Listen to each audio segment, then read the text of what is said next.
नमस्कार, मैं डॉक्टर श्वेता पांडे। कला में मेरी अभिरुचि बचपन से ही रही है और ये बाल्यावस्था में मैंने अपने बड़े भाई बहनों को देख के ड्राइंग की शुरुआत करी और ये मुझे बड़ा अच्छा माध्यम भी लगता था कि जब हम अपने हाथों से अपनी अभिव्यक्ति को कागज़ के थ्रू, रंगों के थ्रू लोगों तक पहुंचा देते थे। एकेडमिकल इसको मैंने फिर बनाया और इस विषय को मैंने चुना, आगे पढ़ाई करी, जारी रखी, बैचलर किया। उसके बाद विवाह हो गया मेरा और उसके बाद भी मैंने अपनी पढ़ाई जारी रखी और ससुराल में मेरे काफ़ी सपोर्ट मिला पढ़ाई लिखाई को लेके। और फिर मैंने मास्टर भी किया। उसके साथ ही मैंने प्रेगनेंसी भी मेरी थी और मेरी छोटी सी गौरी भी आ गई थी जब तक मैंने मास्टर किया था तब तक। तो उसके साथ मुझे पढ़ाई जारी रखनी पड़ी और मैंने पूरी कोशिश की कि बैलेंस बना के चलें, अपने फैमिली को भी टाइम देते हुए अपनी पढ़ाई लिखाई पे भी मैंने पूरा ध्यान दिया और इसी के साथ सफ़र चलता रहा। नेट हुआ, पीएचडी हुई। छोटी सी गौरी को छोड़ के मुझे जाना भी पड़ा बनारस, तब वो 2.5 साल की थी, लेकिन फिर भी पढ़ाई पूरी करनी थी।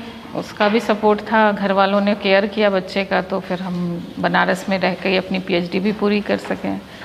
फिर यहाँ झांसी आना हुआ पीएचडी कंप्लीट होते ही, तो फिर से मेरी दोबारा से मेरी प्रेगनेंसी थी और जल्दी ही जब गोकुल आ गए हमारी लाइफ में तो ऑपरेशन के थ्रू हुए थे, तो काफ़ी हेल्थ में प्रॉब्लम इशू हुए, लेकिन सफ़र है, चलता रहा। कला की सेवा भी हम लोग करते रहे, सीखते भी रहे, फैमिली भी चलती रही। मुझे बुंदेलखंड विश्वविद्यालय में 10 साल हो गए हैं और मुझे लगता है, जब मैं बड़े गर्व के साथ हमेशा से हर साल मैं बोलती हूँ कि मैं 250 बच्चे की माँ हूँ और ये सच भी है, क्योंकि इतना स्नेह, इतना प्यार मैंने देखा है यहाँ पे बच्चों ने मुझे दिया है और उसको शब्दों में बयान करना थोड़ा मुश्किल है। लेकिन फिर भी मैं बताऊँ आपको, इन 10 सालों में मैंने कई सारे बैचेज़ को निकलते हुए देखा है, उनको बड़े होते हुए देखा है, पनपते हुए देखा है, छोटे से जो बीज थे उनको बड़ा पौधा बनते हुए देखा है। तो मुझे बहुत ही खुशी होती है, यहाँ के बच्चों के साथ बहुत मेरा लगाव है और बच्चे आज भी जो बाहर चले गए हैं, जो अपनी अपनी जगह पे हैं, वो भी मुझे आज भी याद करते हैं, तो मुझे बहुत खुशी होती है। श्वेता मैम का सबसे ज़्यादा रोल ये रहा है कि उन्होंने मुझे है ना हमेशा गाइड किया है।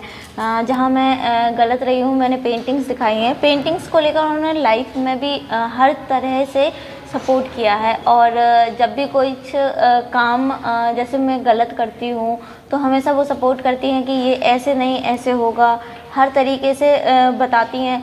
पेंटिंग के साथ साथ जो पेंटिंग के इमोशंस भी होते हैं ना मैम, उनके बारे में भी बहुत डीप तरीके से समझाती हैं। फैमिली से भी मतलब नीचे के स्तर के जो फैमिली होती है, मैं वहाँ से आना जाना, बहुत सारी चीज़ें बैलेंस करना और उसमें घर में मान लो मैं हूँ तो घर को भी देखना, उस चीज़ को कैसे सपोर्ट कैसे करूँ, मैं कैसे अपने आप को बैलेंस करूँ, तो ये चीज़ें बहुत कठिन थी उस समय। लेकिन मैम के दौरान में जब मैंने देखता हूँ तो मैम ने बहुत हिम्मत दी कि आप स्टूडेंट लाइफ में ऐसा कर सकते हैं कि आप अदर काम देखें। जैसे कला के क्षेत्र में बहुत सारे ऐसे कार्य हैं जिनसे आप अपने स्टूडेंट लाइफ को संवार सकते हैं, कुछ कमा सकते हैं, इनकम सोर्स जुटा सकते हैं। तो मैंने फिर ये सारी चीज़ें मैम से सीखी कि आप कला के क्षेत्र में हैं, आपके पास टैलेंट है, तो इस टैलेंट को आप बाहर जाके कैसे निखारें और बाहर से आप इनकम सोर्स ला सकते हैं और कर सकते हैं, जिससे आपकी जीवनी में मतलब ये है स्टूडेंट लाइफ में थोड़ा सा स्ट्रगल कम हो सकता है। प्रॉब्लम तो बहुत आती है, देखिए, क्योंकि एक औरत होना अपने आप में बहुत बड़ी जिम्मेदारी है और फिर एक माँ हो जाना और भी बड़ी, वाइफ, ये सारी बहुत सारी चीज़ें जब आपके साथ जुड़ते जाते हैं और उसके साथ एक आप जब जॉब शुरू करते हैं, कोई भी जॉब हो, तो फिर उसमें आपको अपना 100% देना पड़ता है और उसके साथ ही बहुत सारी प्रॉब्लम शुरू होती हैं, बहुत सारे उतार आते हैं, चढ़ाव आते हैं। लेकिन मैं जो सलाह देना चाहूँगी कि जितनी ईमानदारी से हम अपने घर को देते हैं, रिश्ते को अहमियत देते हैं, अपने जॉब को भी उतनी अहमियत देनी चाहिए। और उसके लिए जिस तरह हम रिश्तों में भी कई बार उतार चढ़ाव महसूस करते हैं, जॉब में भी महसूस करते हैं, तो उसको भी हमें पूरा उतना ही सम्मान देना चाहिए, अपने लिए भी टाइम निकालना चाहिए और अपनी सही काम के लिए अड़े रहना चाहिए। इसके लिए तो मैं हमेशा सपोर्ट करूँगी कि जॉब हो या कहीं हो, सही बात के लिए कायम रहिए, ये बहुत ज़रूरी है।